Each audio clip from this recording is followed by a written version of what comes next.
ngā lole ngā rurua whaatala whātu se whapoponga o tala mai Ausetalia, ale radio Samoa. E toa tasiri tangata ua whaamaonia wa maniu mai lo longa I sini. A wa whaita wafe tangata wale aini whale na nofo ai mo le teiminei I te tonu o sini e mafua mai le lolo wao le tau. O lo longa wa a fiai, I le tatafe o waitafe wa whaalenga I nai le telo mea totino, ma le a fianga fo I au wala mo whemalanga inga whaaloto I whale. O si dia ma le tolu sifuru wafe tangata wa whaatonuina e anga I ese mai I o lātou whale mo le saunga le mū. O le tangata wa maniuna ave sea mai le vai Paramara I le awa uri ana nafi, le manuia tau mawhainga e sosoani whaavave e lawe aina ailo na soifua. O whautua ina tangata I a toi tolo pō tā whaonga o le tuwanga wa onga a wale malu pui pui o soifua a o whianga iai ma winga lo wao le tau. Ua whamania mai wa to o luata maiti wa a fia le ngase le diphtheria I Ausetalia nei, taru mai le afibsela wiva sfululua. Whailoa e to o luata maiti mai New South Wales e lua tausanga ma leona tausanga le matatua, tau fia umanei le mauta ngase ina ua a fia I le whamai. O le diphtheria o se siama e pepesi e ina whamata ua I le ola o tangata I nisi o taimi. O le mafua angata a tele lava le malili o tamaiti le vaita o le afifse lau whase fulu, pe ona whailo le ripoti, ma ua se ase ato e vaia le whamai, o le teletonu fo mai e mafua I le whaia o tui pui pui.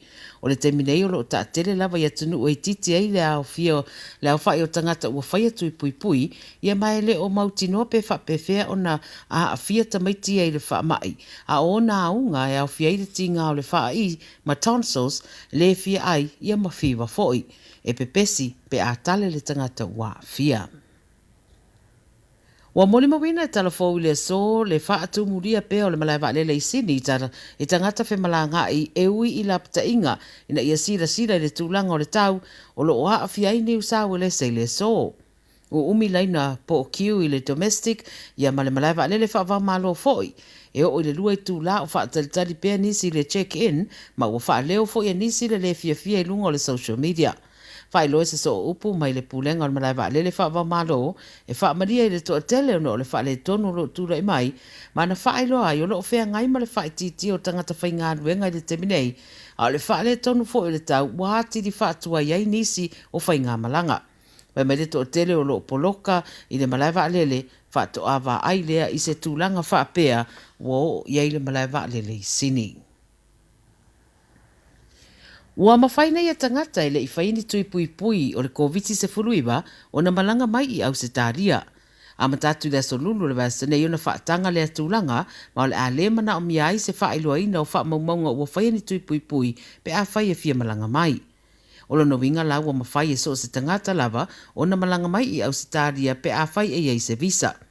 Wai mai le Minister o le Home Affairs, Claire O'Neill, o le avesea o nei sa, o le a whai titi ai le whaatuai mō tangata whai malanga mai I malaiwa lele whaavau malo, ia ai le ngata fo I lea o le a wha Sofia I fo I matangata e whai malanga mai, tā whawhau mai I Ausetalia.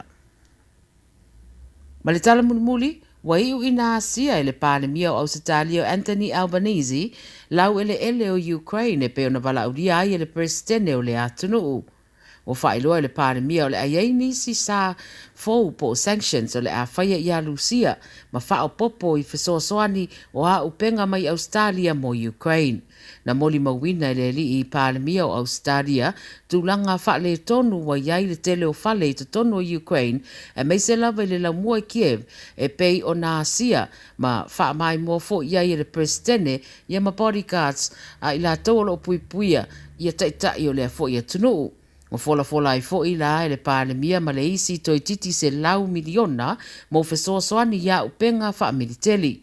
O tu ina fo ele palemia ma le isi valu tesi ma le 5 miliona e fesoasoani ai I le Border Guard Services. O fesoasoani le wha le leio tua oyo Ukraine ma lona malu pui puia. O tala ia le radio Samoa mai Ausetalia mo le nei au.